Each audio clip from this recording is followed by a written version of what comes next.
सो welcome back dear students. आज का हमारा टॉपिक है ट्रांसक्रिप्शन इन यूकैरियोट्स। ट्रांसक्रिप्शन जो है, जैसे कि रेप्लिकेशन की बात की थी 3 पार्ट में होता है, वैसे ही ट्रांसक्रिप्शन के भी 3 फेजेस हैं, 3 पार्ट में हम इसको स्टडी करेंगे। Initiation, elongation and termination. Initiation के बारे में मैं ऑलरेडी काफ़ी कुछ बता चुका हूं, एक बार फिर से रिमाइंड करवा दूंगा। तो ये तीनों स्टेप शुरू करने से पहले हम कुछ बेसिक इंफॉर्मेशन सीख लेते हैं, ताकि हमें ईजिली समझ में आ जाएगा कि ट्रांसक्रिप्शन कैसे होता है। तो देखिए यहाँ पे एक डीएनए मैंने बनाया हुआ है, तो डीएनए से आरएनए का बनना इसको कहते हैं ट्रांसक्रिप्शन। डीएनए से आरएनए का बनना इसको क्या बोलते हैं? ट्रांसक्रिप्शन। और जो आरएनए बनता है उसकी पोलैरिटी होती है 5 प्राइम टू 3 प्राइम। उसकी पोलैरिटी क्या होती है?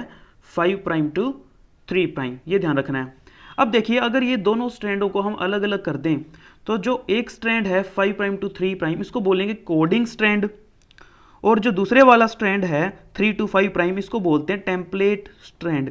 इसी टेम्पलेट स्ट्रैंड पे हमारा जो मेन एंजाइम होता है आरएनए पॉलीमरेज 2, वो आकर के बाइंड होता है। लास्ट लेक्चर में ऑलरेडी बता चुका हूं कि ट्रांसक्रिप्शन के अंदर जो मेन एंजाइम होता है वो होता है RNA polymerase 2।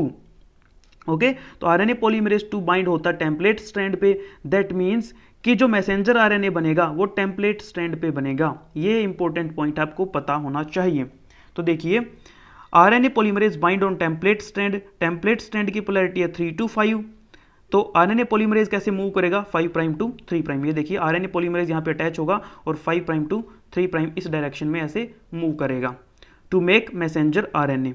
Main enzyme already बता दिया मैंने आपको। आरएनए पॉलीमरेज 2 जो होता है वो इस प्रोसेस का मेन एंजाइम है, जो विदाउट प्राइमर्स काम कर सकता है। जी हाँ, आरएनए पॉलीमरेज 2 यहाँ पे विदाउट प्राइमर काम कर सकता है, और इसीलिए यहाँ पे इस स्पेशल प्रोसेस को हम बोलते हैं de novo synthesis. De novo synthesis.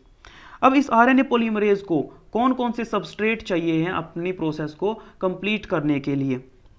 तो इसको चाहिए होते हैं राइबोन्यूक्लियोटाइड्स, जैसे कि एटीपी, सीटीपी, जीटीपी, यूटीपी, यानी कि adenine triphosphate, cytosine triphosphate, guanine triphosphate, uracil triphosphate. तो ये क्या करता है? ये जो ट्राइफॉस्फेट है ये ब्रेक डाउन होते हैं। सबसे पहले जो ट्राइफॉस्फेट है ये ब्रेक डाउन होगा और इसके अंदर से 2 फॉस्फोरस निकल जाएंगे। अब ट्राई में से, ट्राई का मतलब 3 में से अगर 2 फॉस्फोरस निकल गए तो बच गया क्या? 1 बच गया।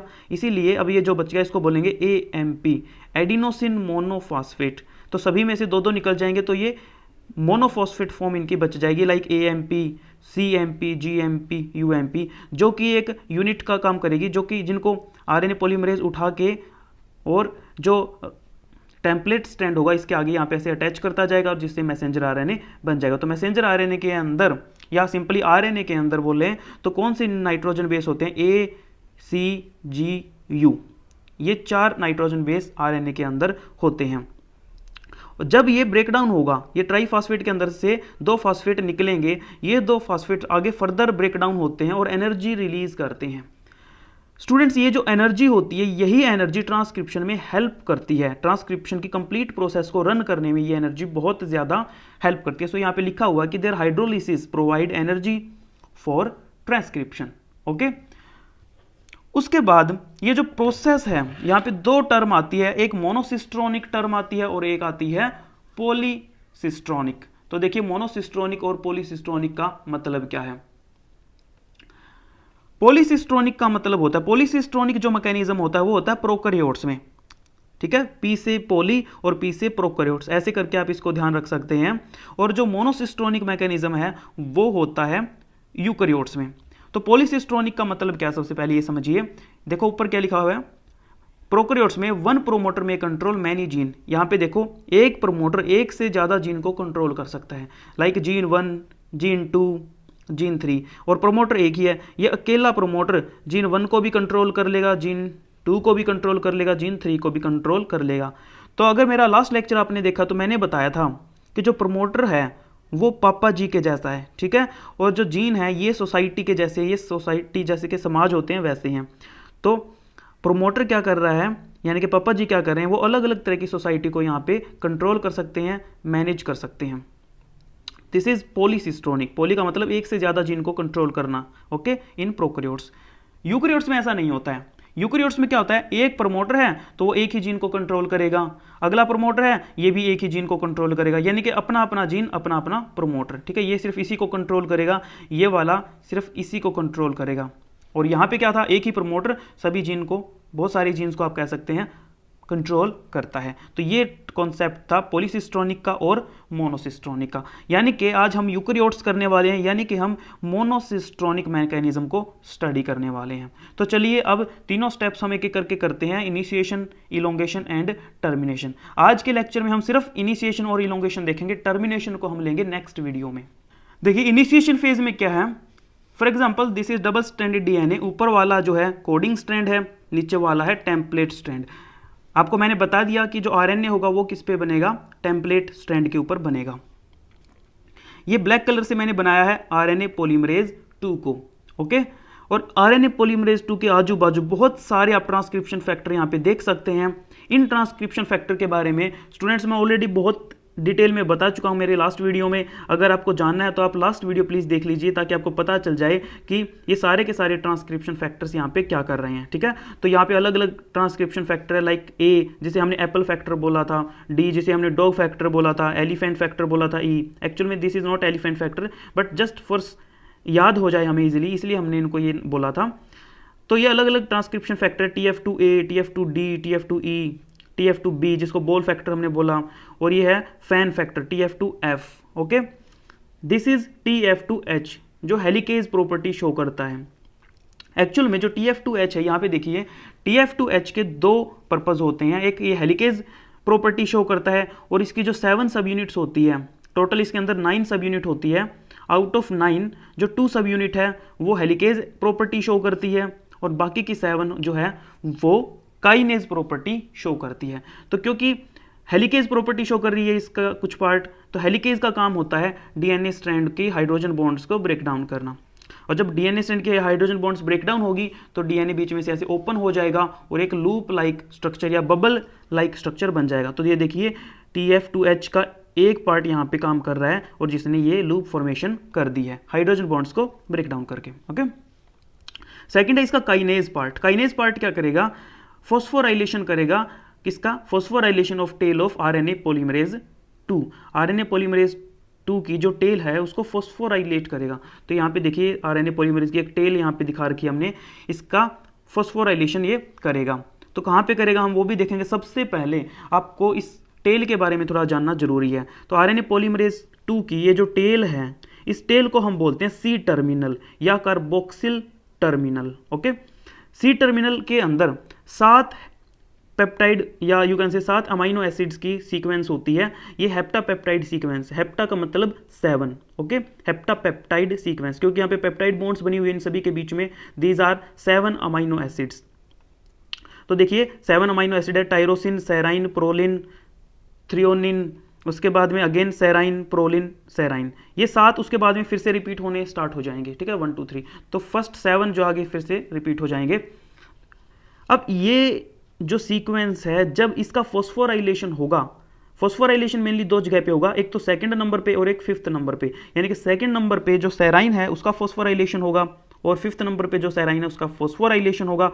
और जब उनका फॉस्फोराइलेशन होगा तो उनके फॉस्फोराइलेशन से ही ये आगे पुश होगा, मतलब कि आरएनए पॉलीमरेज 2 आगे बढ़ेगा और अपना काम करेगा, अपना फंक्शन शो करेगा बेसिकली। सो दोनों के दोनों, सेकंड नंबर वाला और 5th नंबर वाला जो अमाइनो एसिड है, दे रेगुलेट इलोंगेशन वाया फॉस्फोराइलेशन। तो इनिशिएशन के अंदर बस इतना ही है कि जैसे ये सारे के सारे फैक्टर अटैच हो जाएंगे और TF2H यहाँ पे आगे से इसको ब्रेक डाउन कर देगा, वैसे ही ये वाला पोर्शन है ये काम करना स्टार्ट कर देगा। मतलब कि आरएनए पॉलीमरेज 2 अब आगे मूव कर सकता है, इस डायरेक्शन में ऐसे मूव कर सकता है और इसको mRNA को बनाना स्टार्ट कर सकता है, ठीक है। तो देखिए यहीं तक था इनिशिएशन का, और इनिशिएशन के बारे में मैं ऑलरेडी आपको लास्ट लेक्चर में बता चुका हूं। अब देखिए जैसे ही इनिशिएशन स्टार्ट होगा, ये सारे के सारे जो इस अटैच्ड फैक्टर हैं ये सारे के सारे रिमूव हो जाएंगे। सिर्फ TF2F जो है, फैन फैक्टर जो है, वही आरएनए पॉलीमरेज 2 के साथ में रहेगा। तो यहाँ पे देखिए बाकी सारे के सारे फैक्टर रिमूव हो चुके हैं, सिर्फ फैन फैक्टर के साथ में है। क्योंकि मैंने बताया था ना आरएनए पॉलीमरेज 2 बच्चे के जैसा है, और बच्चे को गर्मी लगती है तो इसको 24 घंटे क्या चाहिए, फैन चाहिए, इसलिए फैन फैक्टर हमेशा इसके साथ में है। अब ये देखिए TF2H की एक यूनिट तो हमने सीख ली क्या कर रही है, दूसरी यूनिट क्या करेगी, 5th नंबर पे जा करके और फॉस्फोराइलेशन करेगी। पूरी चेन का जो 5th नंबर का सेराइन है सिर्फ उसको फॉस्फोराइलेट करेगा TF2H की काइनेज वाली सब यूनिट। हेलिकेज वाली तो हाइड्रोजन बॉन्ड को ब्रेक डाउन करेगी और इस बबल का फॉर्मेशन करेगी, और ये काइनेज जो है, काइनेज आकर के 5th नंबर पे फॉस्फोराइलेशन करेगा। अब ये क्वेश्चन एग्जाम में पूछा जा सकता है कि CSIR नेट में आपसे पूछा जा सकता है कि कितने नंबर पे फॉस्फोराइलेशन होता है इलोंगेशन में। इलोंगेशन का फेज कर रहे हैं बच्चों हम, इनिशिएशन के बाद सेकंड हमारा जो फेज है दिस इज इलोंगेशन। ओके, तो इलोंगेशन में सबसे पहले फॉस्फोराइलेशन किसने किया है, TF2H ने, जो काइनेज वाला पार्ट है उसने 5th नंबर पे कर दिया। अब उसके बाद क्या होगा, RNA पॉलीमरेज 2 आगे बढ़ना स्टार्ट करेगा, और RNA पॉलीमरेज 2 क्या करता है, जो न्यूक्लियोटाइड्स होंगे जैसे कि मैंने बताया A, U, G और C, ये 4 नाइट्रोजन बेस हमने पीछे देखे थे कि इन चारों नाइट्रोजन बेस को पिक करेगा और यहाँ पे उनकी कॉम्प्लीमेंटेशन के हिसाब से ऐसे अटैच करता हुआ चला जाएगा लाइक दिस। ठीक है, तो एक तरह की चेन बननी स्टार्ट हो जाएगी। तो आप नेक्स्ट डायग्राम में आप इसको देख भी सकते हैं, ये देखिए इस टाइप से ये mRNA बनना यहाँ पे स्टार्ट हो गया, साथ साथ में बनता जाएगा, साथ साथ में पीछे से ये रिमूव होता जाएगा, आगे से ये अटैचमेंट होती जाएगी। ठीक है, इस टाइप से ये बनता है। अब TF2H के बाद नेक्स्ट एक फैक्टर आता है, ट्रांसक्रिप्शन फैक्टर आता है जिसको बोलते हैं DSIF। DSIF की फुल फॉर्म है DRB sensitive inducing factor. DRB की फुल फॉर्म है, DRB की फुल फॉर्म यहाँ पे नहीं लिखी शायद मैंने, कोई बात नहीं। सो DSIF आगे, अब इस फुल फॉर्म को एक बार के लिए अगर आप इग्नोर कर दें, क्योंकि अगर फुल फॉर्म को ध्यान रखोगे थोड़ा कंफ्यूज हो जाओगे, बस इतना सा ध्यान रखना है DSIF के बारे में। भाई जो DSIF है ना, इसके दो पार्ट्स होते हैं, HSPT4 एंड HSPT5। DSIF के दो पार्ट है, HSPT4 एंड HSPT5। तो ये DSIF क्या करता है, इसका काम होता है RNA पॉलीमरेज 2 को लॉक करके रखना। ये जो RNA पॉलीमरेज 2 है इसको इधर उधर नहीं भागने देता, इसको इस बबल के ऊपर लॉक करके रखता। भाई बोलता है कि भाई RNA पॉलीमरेज 2 तू यहीं रहना और यहाँ पे रह के अपना काम अच्छे से करना। ठीक है, तो DSIF इसको यहाँ पे लूप के ऊपर लॉक करके रखता है और इसको डिसोसिएट नहीं होने देता है। So it prevent dissociation from this elongation complex. इसका जो HSPT5 वाला पार्ट है वो क्या करता है, it help to anneal back the DNA upstream. ये DNA को अनील करने में हेल्प करता है, मतलब क्योंकि ये DNA सेपरेट होता जा रहा है तो जहाँ जहाँ पे काम हो जाएगा उसको फिर से क्या कर दिया जाएगा, अनील कर दिया जाएगा, उसको जोड़ दिया जाएगा। तो ये देखिए DSIF फैक्टर यहाँ पे अटैच हो चुका है, जो दो काम कर रहा है, एक तो इसको लॉक करके रखता है और दूसरा जो पीछे से जो ये स्ट्रैंड अलग हो रहा है इसको फिर से अनील कर देगा, जोड़ देगा। देन नेक्स्ट फैक्टर क्या आएगा, PTEFB। PTEFB फैक्टर की एंट्री होगी अब फील्ड में। ये क्या करेगा, इसके पास एक खास तरह का सोल्जर है, एक खास तरह का कमांडो है जिसका नाम है CDK9। तो इसकी जो CDK9 सब यूनिट है ये दो जगह पे फॉस्फोराइलेशन करती है।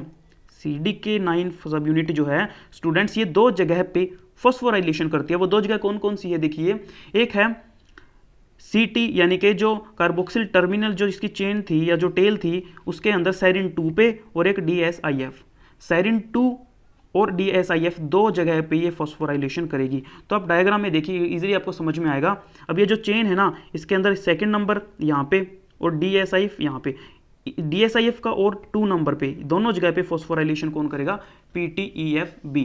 So you can see the next diagram. ये देखिए PTFB फैक्टर आया, ग्रीन कलर से दिखाया है, और इसने आकर के DSIF का भी फॉस्फोराइलेशन कर दिया और सेकंड नंबर पे जो सेराइन था उसका भी फॉस्फोराइलेशन कर दिया। तो अब पूरे यहाँ पे कंप्लीट जगह पे 3 जगह पे फॉस्फोराइलेशन हो चुका है। सबसे पहले 5th नंबर पे फॉस्फोराइलेशन हुआ था, जो क्या था, TF2H ने, मैंने ऊपर बताया था ना, TF2H ने 5th नंबर पे फॉस्फोराइलेशन किया है। उसके बाद PTEFB फैक्टर आया, इसने सेकंड नंबर पे फॉस्फोराइलेशन किया है, एंड DSIF का भी फॉस्फोराइलेशन किया है, ताकि DSIF कंटिन्यूअसली इस प्रोसेस को मेंटेन करके रखें। तो यहां तक हमारा इलोंगेशन वाला पोर्शन कंप्लीट हो जाता है, और इलोंगेशन का पोर्शन कंप्लीट होते होते ये जो RNA पॉलीमरेज 2 है लगभग यहाँ पे पहुंच जाता है, लूप के एंड में पहुंच जाएगा ऑलमोस्ट यहाँ पे। ठीक है, तो यहाँ पे थोड़ा पीछे दिखा रखा है बट कोई बात नहीं। अब अगर आप डायग्राम बनाओ तो इसको थोड़ा सा आगे की तरफ यहाँ पे बनाना RNA पॉलीमरेज 2 को। ओके, और ये देखिए हमारा आरएनए ऑलमोस्ट बन के तैयार है। अब आरएनए को टर्मिनेट करवाना है यहाँ से, तो इसको टर्मिनेट करवाने के लिए भी अलग अलग फैक्टर्स आएंगे, तो उन फैक्टर्स को हम देखेंगे नेक्स्ट वीडियो में। तो आई होप कि कैसे ये बनता है, कैसे ये चेन बनती है, ये आपको अच्छे से समझ में आ चुका है। अब नेक्स्ट वीडियो में करेंगे स्टूडेंट्स हम टर्मिनेशन के बारे में। That's it, thank you so much.